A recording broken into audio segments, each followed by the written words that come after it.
Nadie imaginaba que en el corazón del Perú, el pasado más íntimo del Papa León XIV volvería para sacudirlo todo. Durante su primer viaje apostólico como sumo pontífice, el Papa caminaba entre miles de fieles que lo aguardaban con esperanza. Era Lima, era abril, era su regreso a una tierra que amaba en secreto, pero a la que no había vuelto desde su juventud. La agenda oficial estaba marcada por visitas protocolares, discursos, misas multitudinarias y encuentros con comunidades olvidadas. Pero el destino tenía otros planes, y ninguno de los presentes, ni el Cuerpo de Seguridad Vaticano, ni los obispos locales, ni los periodistas, estaba preparado para lo que iba a ocurrir. El papamóvil avanzaba lentamente por las calles de los barrios altos, una de las zonas más antiguas y empobrecidas de la ciudad. A su alrededor, hombres y mujeres extendían sus manos, algunos con lágrimas, otros con celulares, todos con fe. León XIV los bendecía, sonreía, tocaba a algunos niños. Su mirada, normalmente serena, parecía buscar algo más allá de la multitud, hasta que se detuvo. Literalmente. Le hizo una seña urgente al chofer del vehículo. «Detente aquí», susurró, con una voz casi temblorosa, apenas audible por su asistente personal.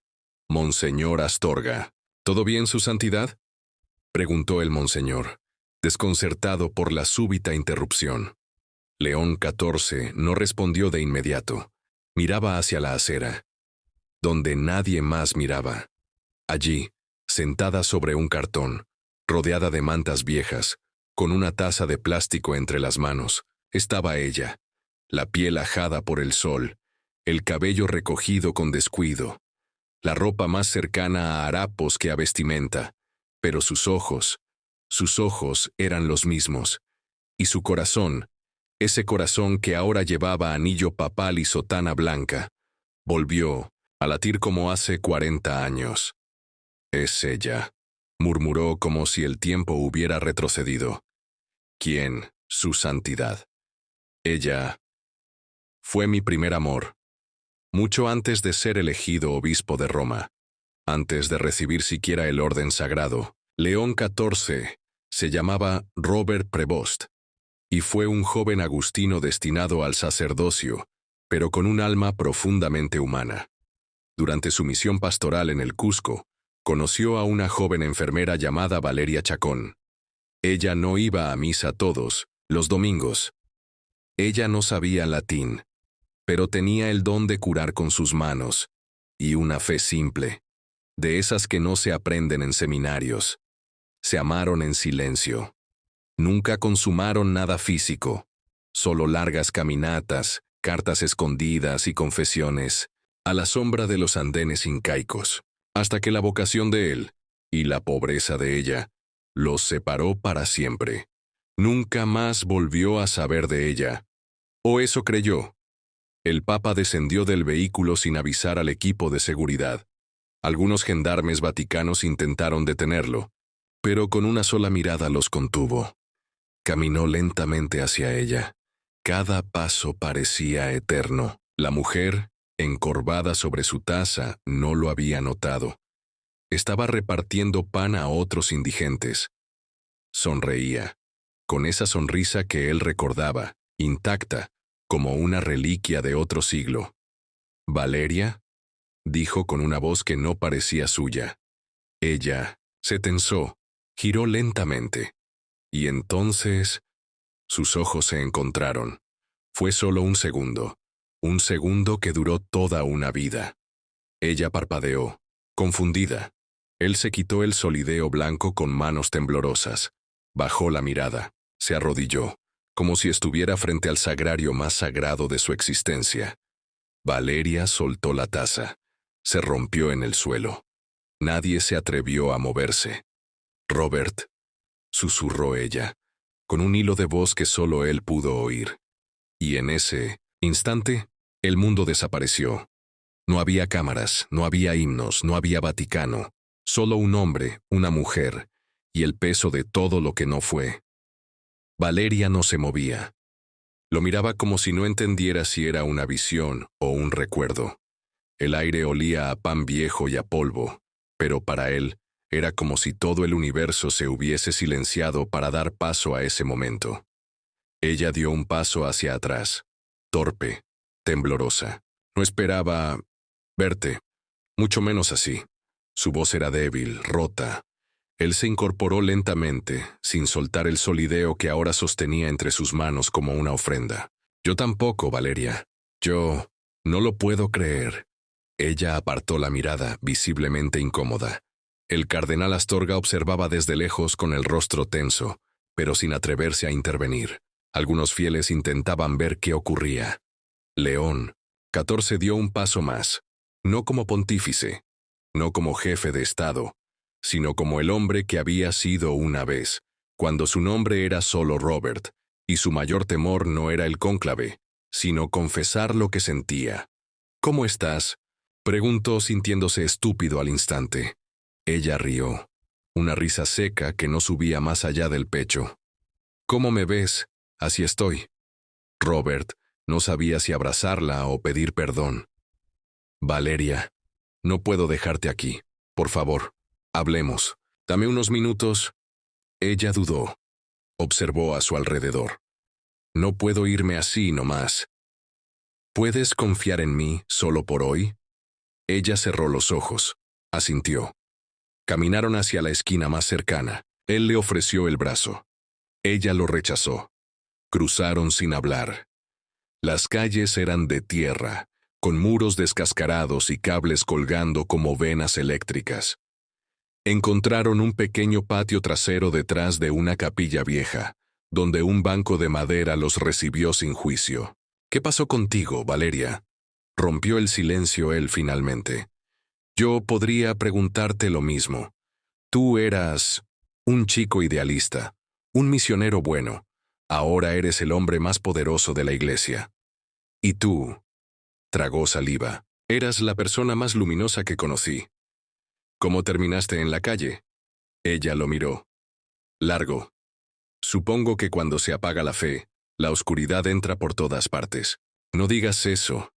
La vida no es un sermón, Robert. Es hambre, es abandono. Es la muerte lenta de los sueños». Él quiso abrazarla, pero no se atrevió. No aún. «Después de que te fuiste, yo seguí trabajando en la posta médica. Un día vino un grupo armado. Querían medicamentos. Amenazaron a los niños. Intenté detenerlos. Me golpearon. Perdí un ojo». Señaló el parche que él no había notado hasta ahora. «Después de eso ya nadie me contrató. Me fui quedando sin nada. Primero vendí mi reloj, luego mi cama, luego mis libros, y luego el resto de mí». Robert sintió el estómago contraerse. «Y no tenías a nadie. Tenía a Dios. O eso pensaba. Y ahora te tengo a ti parado frente a mí con esa sotana blanca que parece un mal chiste del cielo». Silencio. «¿Sabes qué es lo peor, Robert?», dijo ella mirando al suelo. «Que soñé muchas veces con verte de nuevo, pero en mis sueños yo todavía tenía dignidad, todavía tenía nombre». Él se acercó. Le tomó la mano, aunque ella la tenía sucia y agrietada. Él, con manos de obispo ungidas con aceite sagrado, la sostuvo sin temor.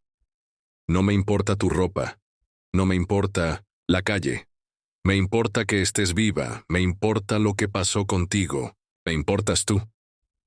Valeria lo miró, y por primera vez sus ojos se humedecieron. No por el hambre, no por el frío, sino porque alguien la había recordado, porque alguien, después de todo, todavía la amaba. «No puedes salvarme, Robert», susurró. «No vine a salvarte, vine a escucharte y a pedirte perdón». Ella lloró en silencio. Él se quedó allí, sentado sintiendo que el anillo del pescador que portaba en su mano era más pesado que nunca. Porque ese anillo, esa corona blanca, todo lo que era ahora, no valía nada. Si ella estaba rota. El sol comenzaba a caer. Algunos fieles buscaban al Papa sin saber que él estaba detrás de una capilla, sentado con una mujer que nadie recordaba. pero que una vez lo había amado antes de que lo llamaran su santidad. Valeria se secó las lágrimas con el dorso de la mano. ¿Y ahora qué? Ahora te pregunto si me dejas ayudarte. ¿Y si te digo que no quiero tu compasión? Entonces no te daré compasión. Te daré opciones. Te daré puertas. Y si decides no cruzarlas, me sentaré contigo aquí, en el polvo, el tiempo que necesites. Valeria lo miró largo, como si quisiera creerle, como si su alma dudara, pero su corazón supiera que no todos los milagros tienen forma de ángeles. Algunos llegan vestidos de papa y otros con rostro de pasado. Esa noche, el Vaticano en Lima estaba en crisis. Nadie sabía dónde se encontraba exactamente el Papa. Las cámaras del mundo lo esperaban en la catedral para la bendición nocturna, pero él seguía allí, en un banco de madera, con el rostro inclinado hacia una mujer que no aparecía en ninguna agenda oficial. Finalmente, tras más de una hora de silencio, el cardenal Astorga lo localizó. Caminó lentamente hacia él, sin alzar la voz. Su santidad, lo están esperando. Robert levantó la vista. Diles que el buen pastor nunca abandona a la oveja herida. Astorga quiso decir algo más, pero retrocedió con una ligera reverencia. Comprendía que ese no era un momento para los protocolos, sino para el alma. Minutos después, León XIV se puso de pie. Se sacudió la sotana con suavidad.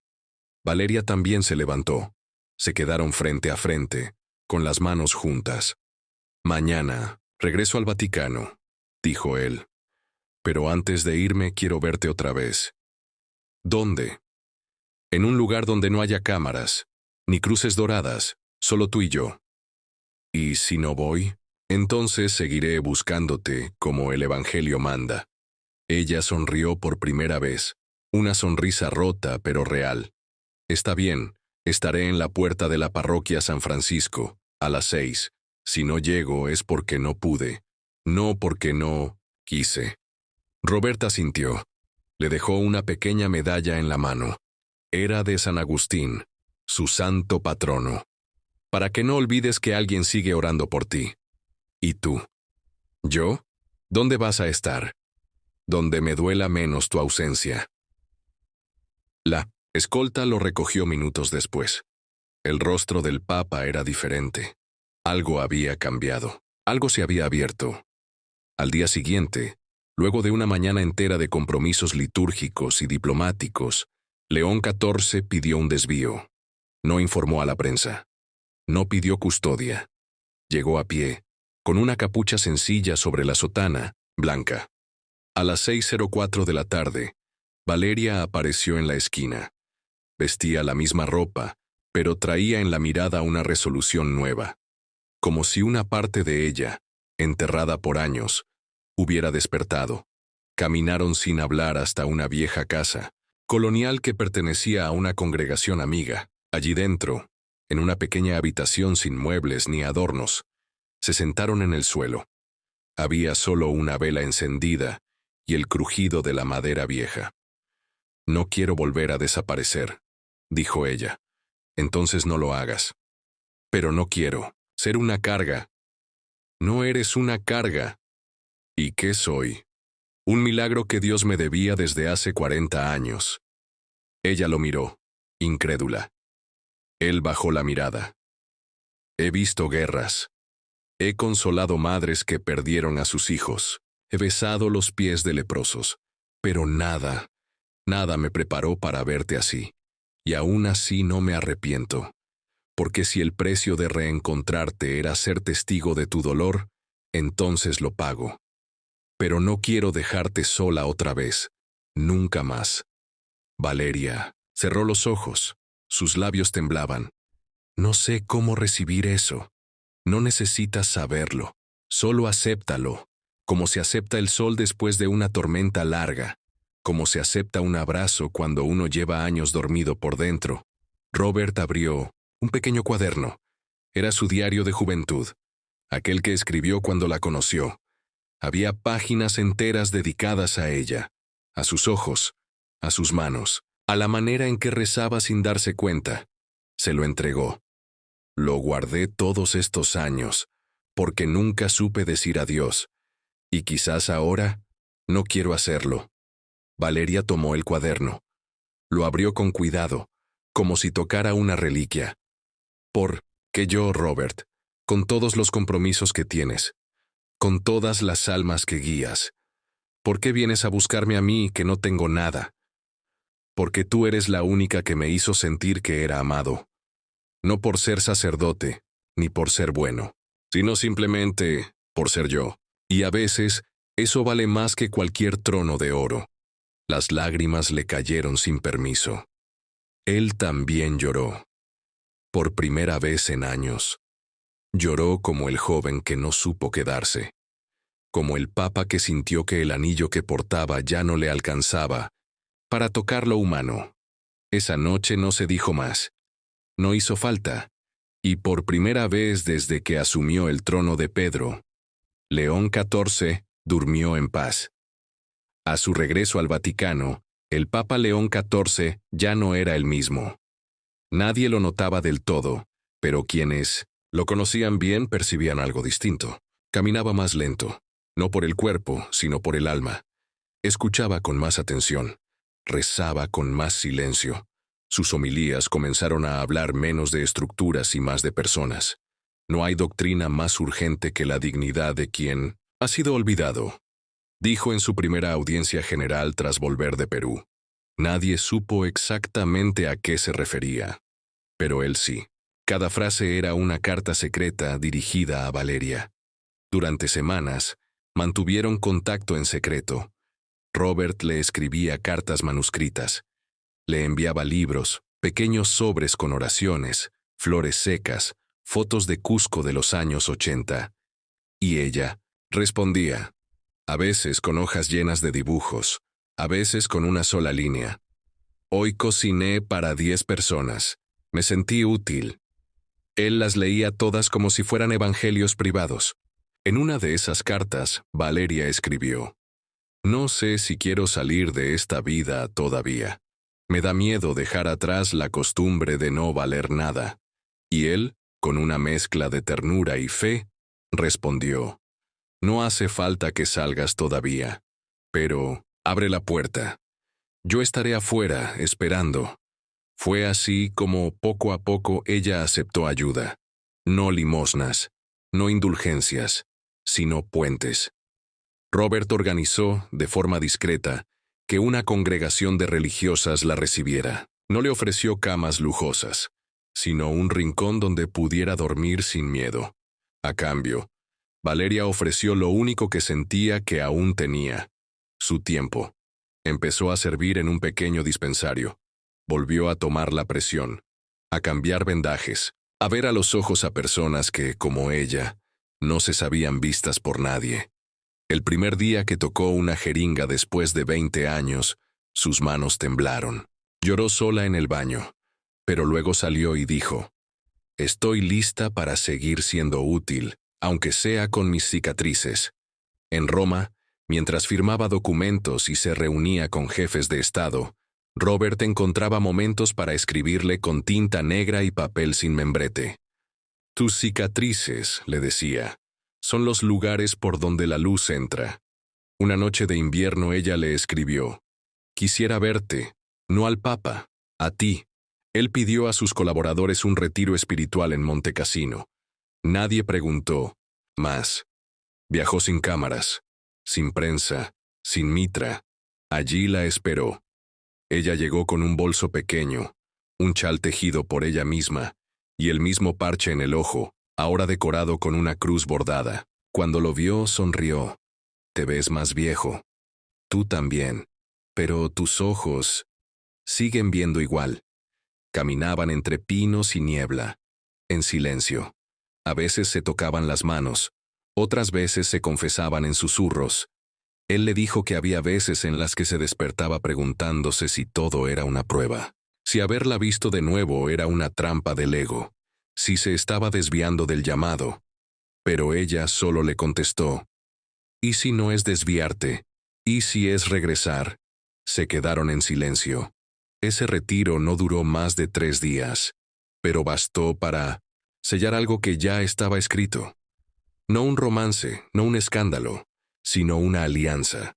Un pacto entre dos almas que se habían conocido antes de los títulos y de las ruinas. A su regreso, León XIV ordenó la creación de una nueva obra. El programa Valeria, una red de dispensarios móviles, atención espiritual y rehabilitación emocional para personas sin hogar en Latinoamérica. No llevaba su nombre, no llevaba el escudo papal, llevaba el de ella, porque como dijo en su discurso secreto al equipo, que lo haría realidad, no puedo sanar el mundo, pero puedo devolverle la dignidad a quien me enseñó lo que significa perderla. Valeria no volvió al Vaticano, no quiso, no lo necesitó. Se quedó en Lima, entre barrios y avenidas, visitando hospitales y cocinas populares. Volvió a sentir que su nombre tenía sentido, que su voz era escuchada, que aún con un ojo cubierto y las manos marcadas por el frío, podía ser instrumento de gracia. Una noche, mientras él le escribía desde su escritorio privado, solo puso una frase. Yo te vi en la calle, pero fuiste tú quien me rescató, a mí. Y por primera vez en años durmió sin necesidad de confesarse. Había pasado apenas un mes desde su elección, pero el Papa León XIV ya no era el mismo hombre que subió al balcón aquella noche en Roma. Sus días eran una sucesión de encuentros, decisiones, cámaras y ritos, pero su alma estaba en otro sitio. Estaba en una calle de Lima, en una taza rota, en una mujer que una vez había pronunciado su nombre como si fuera oración. Nadie entendía su silencio creciente. Algunos decían que era el peso del papado, otros que era la nostalgia de su tierra. Nadie sabía la verdad, que dentro del pecho de ese nuevo papa habitaba el reencuentro más improbable y el dolor más íntimo. Desde el Vaticano, Robert mantenía contacto con Valeria de forma discreta. Una monja peruana, antigua amiga de ambos, les servía de puente. Cartas breves, frases simples. Hoy tuve fiebre, pero recé por ti. Vi una mariposa azul como aquella vez en Cusco. A veces me duele el alma, pero no tanto como antes. Y él respondía con una caligrafía apretada. No sé si el espíritu me eligió, o si eras tú pidiendo que lo hiciera. León XIV pidió a sus colaboradores crear un pequeño fondo para obras pastorales invisibles. Cuando le preguntaron el objetivo, respondió, personas que nadie ve, y que quizás ya no esperan ser vistas. Así nació la idea inicial, todavía sin nombre, todavía sin estructura, pero en su mente ya tenía uno. Programa Valeria. No llevaba logo, ni estrategia, solo convicción. Valeria no quería cámaras, ni homenajes, le pidió solo una cosa. Si vas a usar mi nombre, que sea para limpiar los de otros. Una noche la hermana Carmela, la monja que servía de puente, tocó la puerta. Del despacho papal, tenía una carta entre las manos. Robert la reconoció antes de abrirla. El sobre era de papel reciclado, como siempre, pero adentro no había palabras. Solo una pequeña flor seca, una margarita silvestre, la misma que él le regaló hace 40 años al despedirse, en Cusco, la misma que ella había secado en su diario, la misma, y entendió. No necesitaba más explicaciones. Valeria había decidido desaparecer otra vez, no como huida, sino como ofrenda, como quien ya dio lo que tenía que dar, y vuelve al silencio desde donde llegó. Robert pasó la noche en la capilla privada. No rezó con palabras, solo con lágrimas. No pidió respuestas. Solo pidió que el recuerdo de ella nunca se le convirtiera en culpa, sino en misión. Días después, durante una audiencia con seminaristas, dijo algo que no estaba en su discurso. A veces, las personas más importantes de tu vida no llevan sotana, ni te citan a los concilios. A veces tienen una sola muda de ropa y te salvan el alma sin saberlo. Silencio. Los seminaristas no entendieron del todo, pero uno de ellos escribió en su diario: «Hoy vi al Papa temblar de amor». Y esa frase ya era un milagro, una madrugada. Cualquiera, el Papa León XIV se despertó con un sobresalto, no por un sueño, sino por un recuerdo que no lo dejaba dormir. Se levantó, caminó descalzo por la biblioteca papal, encendió una vela y abrió el diario que llevaba desde su juventud. En la última página, donde ya no quedaba espacio, escribió: «La encontré en la calle, y fue ella quien me devolvió adiós». Luego cerró el cuaderno. Para siempre. A la mañana siguiente, durante la misa privada, pidió que no lo interrumpieran. Ni cámaras, ni escoltas. Solo él, el altar, y una pequeña flor silvestre que colocó al pie de la cruz. Nadie entendió el gesto, pero él sabía, y Dios también. Ese mismo día en Lima, una anciana encontró una caja de cartón apoyada contra la puerta de una capilla cerrada. Dentro había vendas limpias, un estetoscopio desgastado, un rosario roto y una nota escrita con tinta azul que decía: «No curé a todos, pero vi a cada uno, que eso baste». La anciana no lo sabía, pero esas palabras habrían sido el último testimonio de Valeria. No hubo cuerpo, no hubo funeral, solo ausencia, pero una ausencia tan elocuente que se volvió presencia. Meses después, al visitar una cárcel de mujeres, el Papa escuchó a una reclusa contar su historia: adicción, abandono, calle. Pero al final dijo: «Me salvó una mujer con un parche en el ojo.